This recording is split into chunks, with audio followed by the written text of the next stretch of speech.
So to start with, let's just define, well, what's an advisor? So I always like to start out with just sort of an analogy. So you might say, well, the advisor is like this guy. Everybody knows, I'm dating myself, I know, but everybody knows who that is? The wizard, right? So is an advisor a wizard who pulls all the levers and turns all the knobs and does all the things, the magic things that get you there? No, that is not an advisor. Well, maybe you think an advisor is the all-seeing, all-knowing, brilliant, who knows everything person. Nope, that's not an advisor either.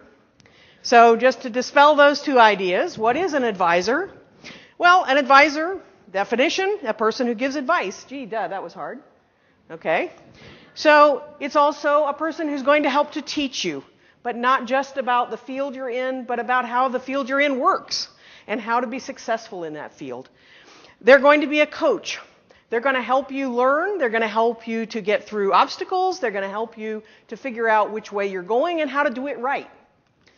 They're going to serve as your guide for what will for some of you will be a new experience, a new world that you're entering into, a new field, a new area that you may not know much about yet. And you're, of course, here to learn about that.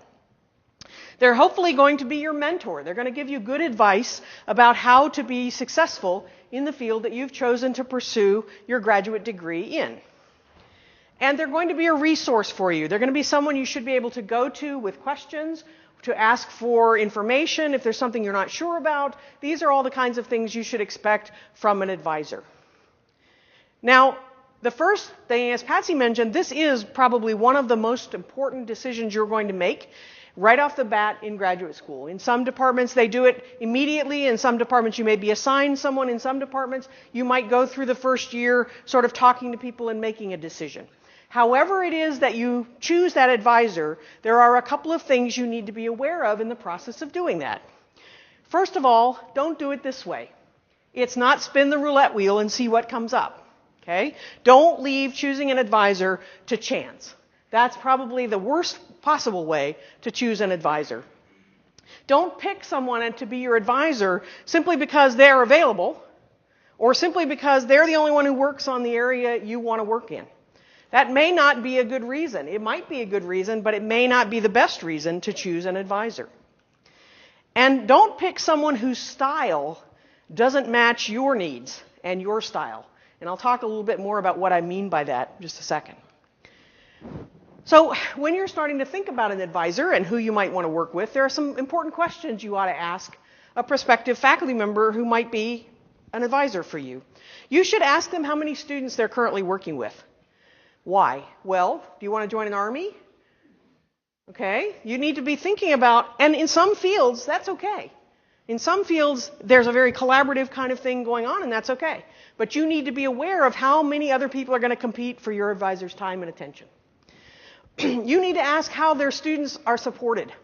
In some fields, in the sciences, for example, it's very common that students will be supported off of research grants, for example. You may be supported off of a teaching assistantship. You may not have any support in some fields. But you need to be aware of what that advisor's expectations are in terms of how they support their students and what they expect in return for that support. Okay? So those are important questions to make sure that you ask and that you understand the answers. You want to ask, particularly in the sciences or in research areas, how's your research group structured? If they tell you, well, I've got a couple postdocs and I've got a couple grad students and I've got some undergrads working in my lab, or however this works, you need to understand the structure that how their group works. Because that's going to be where you're going to be fitting in. So you want to make sure that you understand how that's going to work. How many of their students have graduated? That's a very good question to ask. Okay? You don't want an advisor that has grad students who've been hanging around for like eternity and have tenure now and never bothered to get that old degree. You actually want to make sure that they're graduating students and furthermore that their students are being successful. Ask them what their former students are doing now. Are their former students in the places they wanted to be when they set out to get their degrees? Did they end up with the kinds of experiences and the kinds of skills that they were going to need to be successful in the endeavors that they chose to pursue? Those are important questions to ask, and anybody worth their salt ought to be willing to answer those questions very directly for you. How do you find out more about that? So you go and you talk to a number of different people. Don't just talk to one person. Talk to several people in your department that you might be interested in working with and compare. See what their styles are like. See how they interact. So go and talk to those faculty members you might like to work with and get a sense of how they interact with you. How do they work with you? How do they talk to you? Are they willing to be patient and answer your questions? Or are they, get out of my office, get off my lawn, whatever, okay? You need to be aware of that kind of thing. Talk to the other grad students in your departments because they know many, many things, and they're usually pretty darn honest about it. So don't hesitate to get some information from other grad students. They'll tell you the real story. You should also talk to other professors. I'll just say they don't always know things, but sometimes they do. And they can be helpful too because they can give you some insights if you have particular questions, for example, about the subfield that you're thinking about. You can get advice from them as well. And you can also do some research on your own. This is good practice, right? Because you're about to become independent researchers. So go look some things up. Go find out what's their publication record. Are they publishing in good journals? Are their works getting citations? In other words, other people are noticing what they're doing and it's important to the field. Are they getting funding if they're in the sciences where you're expected to do that? What is their standing in the field? You want somebody to be your advisor and your mentor who has a good standing in the field because they're going to be the person who's going to help you enter that field. And so you want to make sure that they're the right guide to get you there. What can an advisor do for you? So these are the kinds of things you should be able to expect. They should obviously teach you about the field that you're coming into and how it works and what you need to do to be successful in it. They should be able to guide you in choosing a reasonable and interesting project. I want to focus for a minute on that statement. I use two words in that, and I use them very intentionally. Reasonable.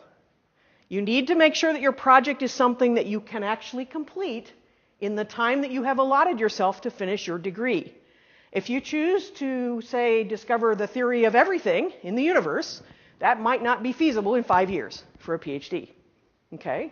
If you choose to do a project which is reasonable, that you can get done in the proper amount of time, that's a much better choice. You don't want to end up 5 years down the road saying, oh darn, I went down the wrong path. The second thing is interesting. Why do I say that? Ultimately, the project that you choose for your thesis or your dissertation, it's your project. It's not your advisor's project. It's your project. So you need to make sure that it's a project you're really passionate about learning the answers to. It's a question or a problem that you want to solve. It's something that you have a real vested interest in being the person who learns the answer to that question. Why do I say that? Because graduate school is a slog. Let's just be honest about it. Okay? There are parts of grad school, and I guarantee you I went through it myself when I was in grad school. There were days when I asked myself, what the heck did I do? And why am I still here? Why am I not? This is frustrating, and it will be. Why? Because the answers aren't known yet. That's what's the most fun about it, but it's also the most frustrating. So make sure that whatever project you choose for your dissertation or your thesis is a project that's interesting to you, because that will hold your interest even through those sort of dark days when you just go, what the heck? Okay. Your advisor can also help you pass the obstacles. You will run into them, whether it be in some of your coursework, whether it be a problem you run into during your research. There'll be some time when you'll get stuck and you'll say, well, I don't know what to do now. I've tried this, I've tried that. Which way do I go? How do I get there? And so on. And that's where your advisor can help you. They won't give you the answer, but they can give you some suggestions about routes you can take to try to move past those obstacles. And that's a really important and key point. They can also provide you with some resources and some feedback. Resources about, well, you have a problem here, here's where you need to go look. Or here are some resources you may not know about. You may not be aware that this is out there for you. And so you want to help get that kind of information out, get that from your advisor, and then go yourself and dig into them. The second piece of that is an important piece, feedback. And feedback is actually a really key component to working with your advisor. And a lot of people get a little intimidated by feedback. When you give a talk and people ask you questions, do you feel like you're being interrogated? Okay? Or when people say, well, the way you express this particular thing in your writing style in this paper or this draft or whatever, you could probably do it a little bit better if you tried this, or here's why this might work better, or I think you're wrong here. That's not a criticism. That's feedback. That's how you improve. And the one thing I want to really stress to all of you as you enter your graduate careers, you should never be afraid to fail, because nobody ever learned anything from being right. You only learn new things when you fail. You only learn when you try something new and it doesn't work. And you say, well, why didn't that work? And as soon as you begin to ask that question and begin to answer it, you're learning something new. So don't ever be afraid to try stuff, even if it doesn't work. But get feedback on it. Make sure that people are telling you where you're going astray or what might be wrong, or think it through yourself and try to figure it out. Don't assume that people asking you questions or making suggestions is trying to put you down or to criticize. It's meant to help you get better. And that's what you're trying to do here. Your advisor should help you in a very critical thing. And that is, they should help you to tailor the experiences you're going to get while you're in graduate school here at the university to the career path that you want to follow. Now, what do I mean by that? It doesn't matter what field you're in. I hope you all have in your mind where you want to be in 5 or 10 years. And if you don't, before you leave here today, sit down and think about that. Why are you here? Why are you pursuing this degree? What is it you want to do with it when you're done? Because what you want to do with it should change how you go through the process of going through graduate school. If you are interested in being a teacher, if you are interested in instruction, if you are interested in a job in industry, if you are interested in a job in academia, if you are interested in research labs, whatever it is you're hoping to do with that degree, make sure you are getting experiences while you are in graduate school that make you prepared for that path. And your advisor can help you figure out what are the good things you can do while you're in grad school that will give you the kinds of experiences that will be valuable to you as you try to go forward with that degree. So, for example, if you want to work in a research lab and you want no part of teaching, you probably don't want to take on a bunch of teaching assignments. You'd rather be working in a lab somewhere getting those kinds of experiences. On the other hand, if you're interested in working in industry, and you know that you're going to have to make presentations maybe for sales or for convincing people to invest in something, then you want to make sure that you get lots of experience with speaking and with getting your point across. So those kinds of experiences may vary depending on where you want to go with your degree. They can promote your work to other people in the field. So when you finish, you're going to be looking for a job. Okay? Your advisor can help you with that. They can't get you a job, but they can help you with it because they can make suggestions to other people when they go to meetings or when you hopefully go with them to meetings. They'll be introducing you to people.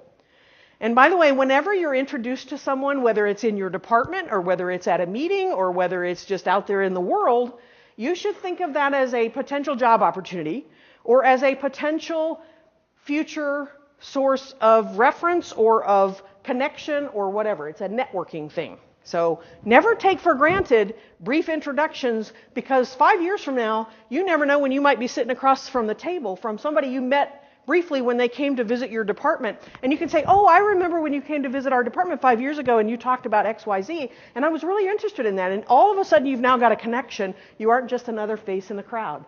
So take advantage of those opportunities that will present themselves to you while you're here. We have researchers and people from all over the world coming through the university every day in our departments. You need to take advantage of the opportunities to meet with them. When the department sets up a meeting for all the grad students with a speaker, go. Don't miss it. Don't skip it. Don't say, I don't want to be bothered. Go. It's an opportunity to meet someone who's clearly being successful in your field. That's a good thing. The second piece of advice about getting a job with your advisor's input to that, your advisor is one of the people who's going to be writing recommendation letters for you. I love students who give me a lot of ammunition to write a really great recommendation letter. They make my job really easy for that, because I can write and I can say, Sally did all this really cool stuff and she thought about this and she was very independent and she did this and that and the other and she would be perfect for your job. Whereas if I have a student who comes to me and says, will you write me a letter of recommendation, and I don't know really much about what they've done, and I write a letter that says, well, I had, Joe in my class and he got an A. So, that tells me I can't give specifics in that letter that will help a prospective employer decide whether this is a great person to hire or not. So you want to build ammunition, you want to hand it on a silver platter to your advisor and say, here are all the good things you can say about me. These are the things I've done. Make sure your advisor is aware of all those things. Okay? That helps a lot. So what can an advisor not do for you? I've told you about what they can do. Here are some things they can't do, and these are the places where sometimes problems grow between advisors and students. Your advisor is not going to do the work for you, and they're not going to make the commitment for you that you've made the first step of by walking in this room today. The fact that you've committed to an advanced degree means you've made a commitment to really excel and do something well, and you have to hang on to that commitment. Your advisor can't do it for you. They aren't going to decide what interests you. Remember, I said you need to be passionate about your project. Your advisor can give you some options and some possible projects, but you need to make sure that they're projects that really interest you. And that's your job. Choose your passion. I always say drive the bus. Because a couple years from now, when you're trying to finish up, if you're a master's student, or 5 years from now, or 6 years from now, if you're a PhD student when you're finishing up, you're going to be tired. And the only person driving that bus is you. So if you don't drive it, it's going to go right off the rails. Well, rails, no. Okay. It's going to go right off the road. All right? They're not going to write your thesis or your dissertation for you. Writing is a pain. We all know that. We all struggle with it. Everybody gets writer's block, but you got to do it. And writing it up can be a very valuable thing because it causes you to sort of think it through and process it. And you can learn a lot of stuff, but until you process it, think about it, and internalize it, it won't mean much to you, and it won't be of much use to you. You really have to make it part of you before it's something that you can use easily as a tool. They can't think for you. Remember, your goal in graduate school is to become independent. You are no longer consuming knowledge, right? You are now producing knowledge, or at least that's your goal. So that means the answers aren't in the back of the book anymore. You've got to figure it out for yourself. And so your goal is to be independent. You shouldn't expect your advisor to be giving you all the answers and thinking things through for you. That's, again, your job. So a couple of keys for successful relationships with your advisor. One, advisors are very busy people in general. They tend to be very successful people. They likely have a lot of responsibilities. They may have administrative responsibilities. They have to write reports. They're teaching classes. They're writing grant proposals or administering grants that they've already gotten. They're doing their research. They're trying to write papers. They're doing all of these things. So they're busy. Their time is really constrained. They may have other graduate students that they have to spend time with as well. And so there are a lot of demands on their time. Now, I've just said something that sounds very negative. I'm saying they're really busy. Don't bother them. No, I'm not saying that at all. I'm just cautioning you that advisors, especially successful ones, tend to have a lot of demands on their time, but they should never be too busy for you. So what can you do? A good advisor should always be willing to make time for you when you ask. When you need to meet with your advisor, ask them. Now, they might say, I can't talk to you right now. I'm in the middle of 15 things, but let's make an appointment for later this afternoon or for tomorrow or whatever. Okay? If you need to meet with your advisor, don't let them say, I'm busy, I can't meet right now, we'll do it later. When they say that, say when. Let's set an appointment. And then they can put it on their calendar, you can put it on yours, and then you're set. The second step is, when you do have the time with your advisor, don't waste it. Come prepared to discuss exactly the questions that you have or the issues you wanted to raise. Be sure that you're prepared to use that time very effectively, because it will go quickly. Keep your advisor informed of your progress every step along the way, even if it's just like shoot them a quick email and say, hey, just wanted to know, I was working on this problem and I made some progress today and I'm going to be trying something else tomorrow and I'd like to come talk to you about it soon. Just keep them posted, even in little ways, with what you're doing. And don't disappear. Sometimes grad students tend to sort of disappear and you don't see them for a while and you wonder, well, I wonder what's going on with them. Where are they? What are they doing? And they might be very busy. They're off in the lab or whatever. But if you're not keeping them apprised of what's going on and what you're doing, they don't know and they can't find you and they're worried. So just kind of stay around.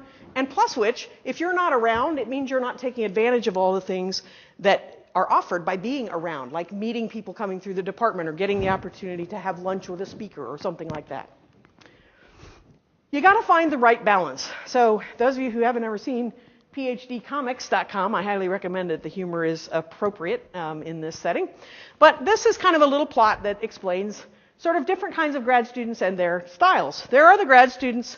So this is stress on this axis. This is low stress. This is high stress.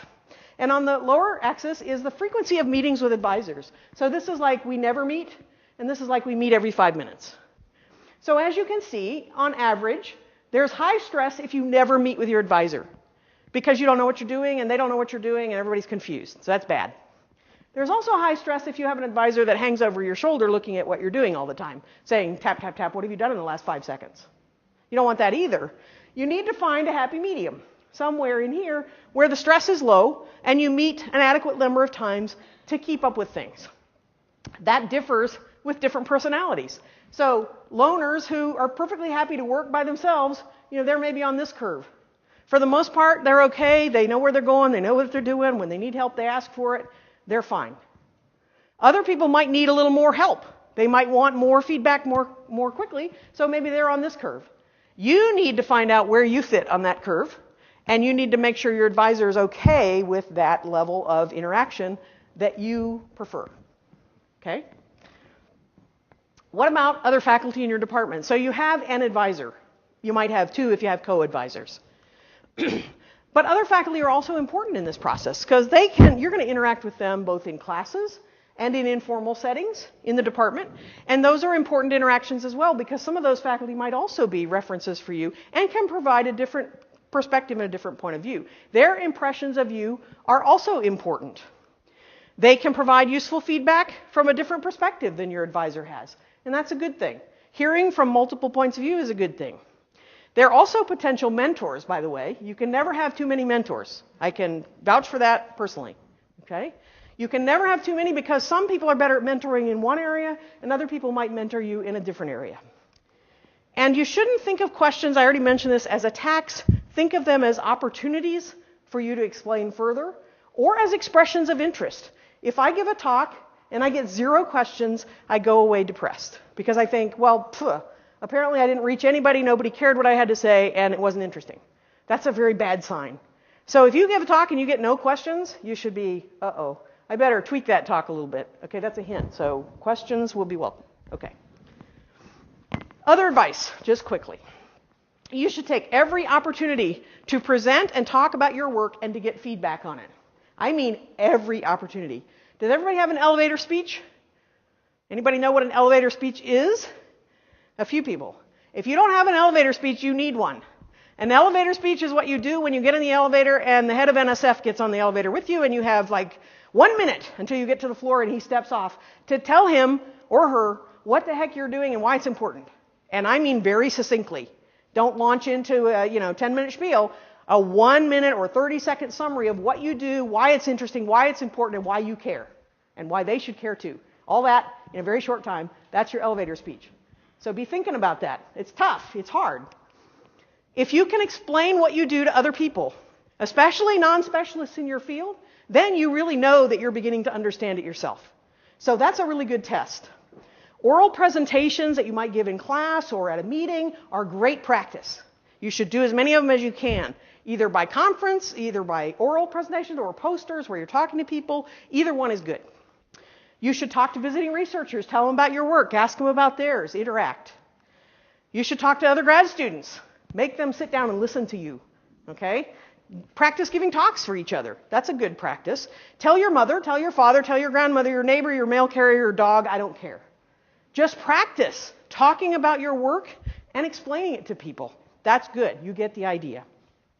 So just to summarize some of the things that I've talked about today, communicate, communicate, communicate. That's the number 1 rule for making sure you have a productive and good relationship with your advisor and with others. Don't disappear, hide out, go off campus and never be seen again. That's bad planning. Show initiative. You're going to have to work hard. Grad school is not easy, and no one will ever tell you that it is. If they do, they lied. Be self-motivated. You got to drive the bus. It's your project. You got to make a little time for your research project every single day, no matter what else you got going on. Even if it's you just read a couple of abstracts. Good. Do something every day on your research. Ask for help when you get stuck. Don't spin your wheels, because that wastes your time. Take advantage of all these informal interactions that will be happening. Learn about the process of how things work in your field, as well as the content of your field. That's important too, knowing how things work.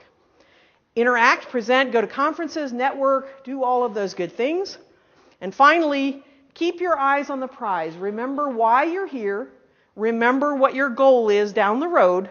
Remember why you came to graduate school to get this degree and what you hope to do with it, because that's the most important thing of all.